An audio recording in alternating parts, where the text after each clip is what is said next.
If you can change your brain waves from beta to alpha, now your inner world starts becoming more real than your outer world, and in a sense, you become more creative. Your brain stops talking to you in your head, you stop analyzing, you start seeing images, you start seeing Of clarity and intention. It might take a few tries, but each time we choose to respond rather than react, it's a step towards living a more mindful and fulfilling life. In our retreats, we practice this kind of mindfulness even while walking. It's about staying present and awake, even with our eyes open, reminding ourselves to be relaxed in our hearts and alert in our minds. All right, let's give this a try. I'm going to open my eyes and really pay attention to how I'm feeling inside. I want to practice feeling this way, letting my brain do its thing. I'll adjust my posture, change how I'm feeling physically, and walk as if I'm already healed, abundant, and my prayers have been answered. If I keep doing this over and over, it's going to become a habit. We've got different techniques to help us with this. We've got various breathing exercises and meditation practices, whether we're sitting, standing, or walking. The goal is to be able to do it with our eyes open, no matter where we are or what we're doing. If we slip up and go back to our old habits, it's okay. That's just part of the process. How many times do we have to forget before we start remembering? No one cares how many times you fall off a bike. What matters is that you get back on and keep riding. It's a constant journey, showing up for yourself every single day. Sometimes we might not see immediate results, but that's no reason to stop trying. Eventually, when you're so happy and grateful for who you are, that's when magic starts to happen. Now, let's dive a bit deeper into how our minds work. Our conscious mind is where we process our thoughts and information. It's all about self-awareness, self-realization, and perception. This is what makes us, the part of us that can focus on any one thing using our free will. In chiropractic science, we call it the educated mind, and it's centered in our neocortex, the newest part of our brain. With more neurons packed in here than anywhere else, this is where our intelligence really shines. Let's break this down and put it into simpler terms. Consciousness is what helps us process our thoughts and experiences in our brain. When we think or feel something, it's because our brain is sending electrical signals called thoughts. So you can think of the mind as the result of the brain working. Consciousness comes in two forms. The first one is objective consciousness, which is like the life force behind everything. It's what keeps us alive and connected to the world around us. This part of consciousness operates through our midbrain, cerebellum, and brainstem. It's like our subconscious mind. Then there's subjective consciousness, which is located in the neocortex, the newest part of our brain. This is the part of us that learns, grows, and evolves. It's what we call the conscious mind. Once we understand how our brain creates thoughts and mind, we can start to think beyond what we already know. By connecting our conscious mind with this infinite potential, we open ourselves up to new possibilities. Consciousness is the key to changing both our brain and our mind. It's that invisible part of ourselves that influences how our brain works. When we're truly conscious, aware, and present, that's when we can start to change how our brain creates thoughts and feelings. By using our conscious mind together with our subconscious mind, we can upgrade our mental software and rewire our brain. The idea is, if we can change how we think and feel, we can start to see changes in our lives. We can go from feeling like victims of our circumstances to being creators of our own destiny. Our goal is to help people reverse this process. Everything in our lives, people, places, things, is all mapped out in our brain. Our brain holds on to memories and emotions from past experiences, shaping how we think, act, and feel in the present.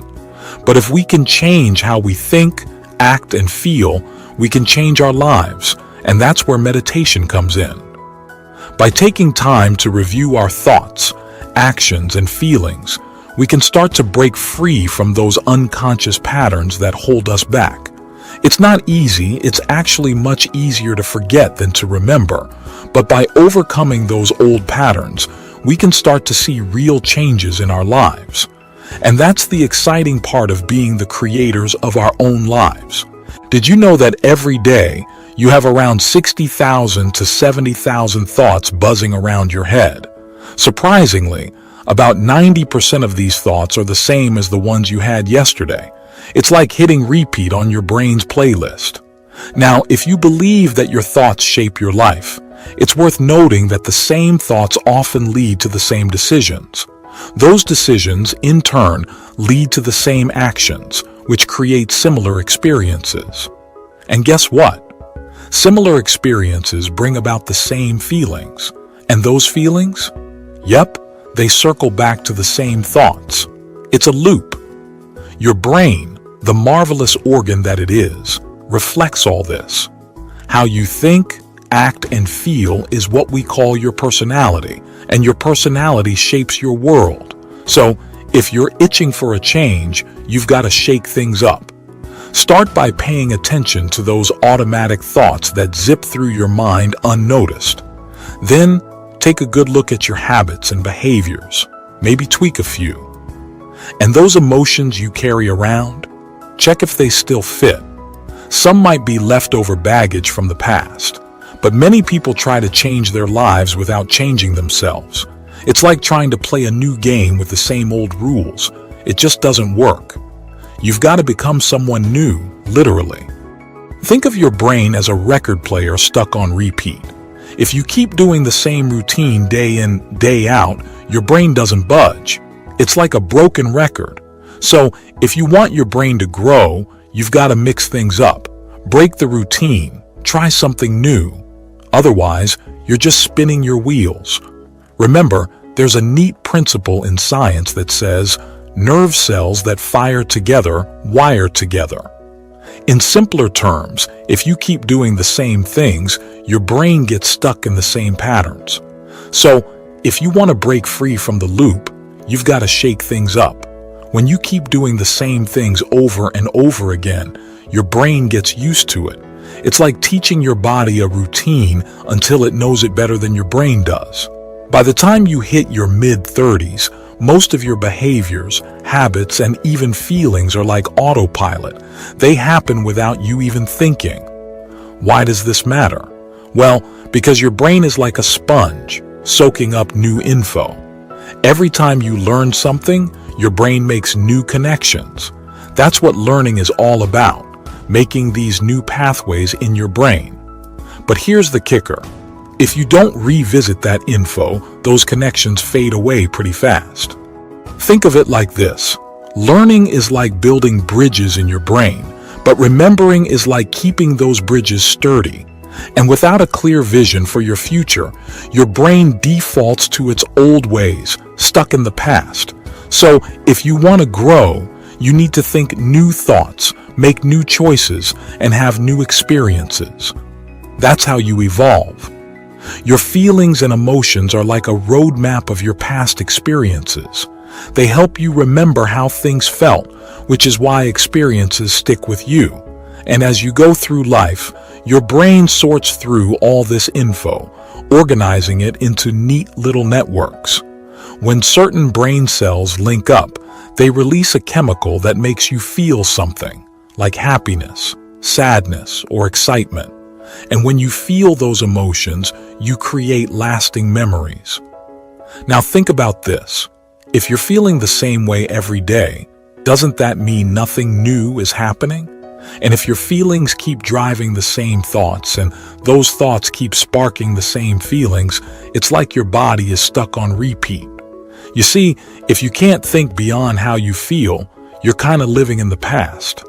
That's why many folks spend their lives talking about why they never reach their goals. It's all tied to past experiences. But memories aren't just about big moments like weddings or fishing trips. They're also about the tough stuff, like heartbreak or disappointment. And if you haven't dealt with those emotions, they can hold you back.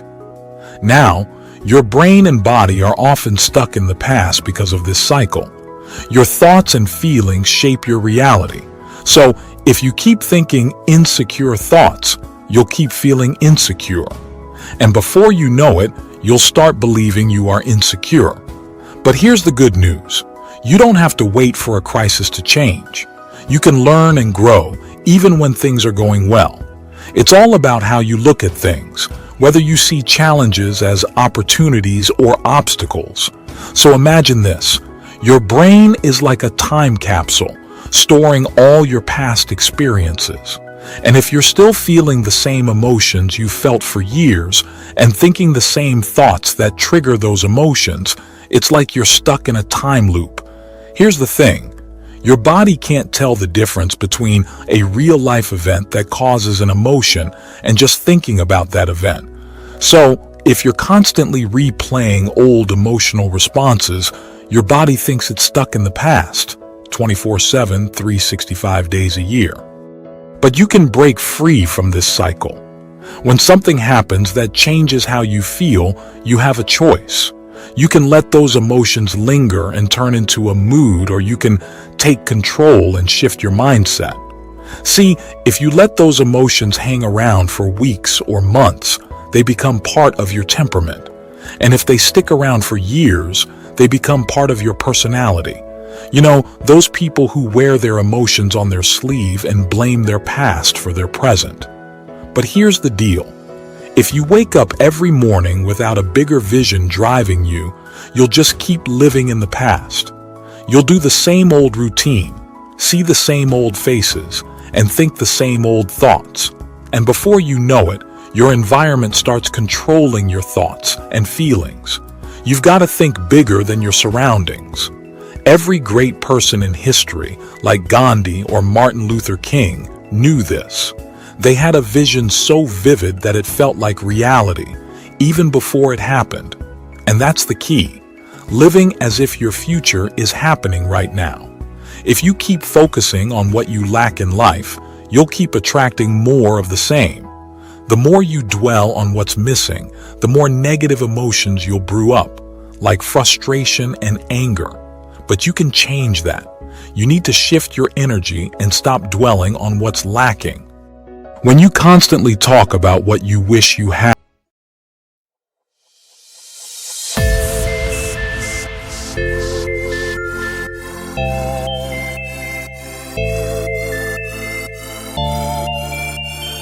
Yeah.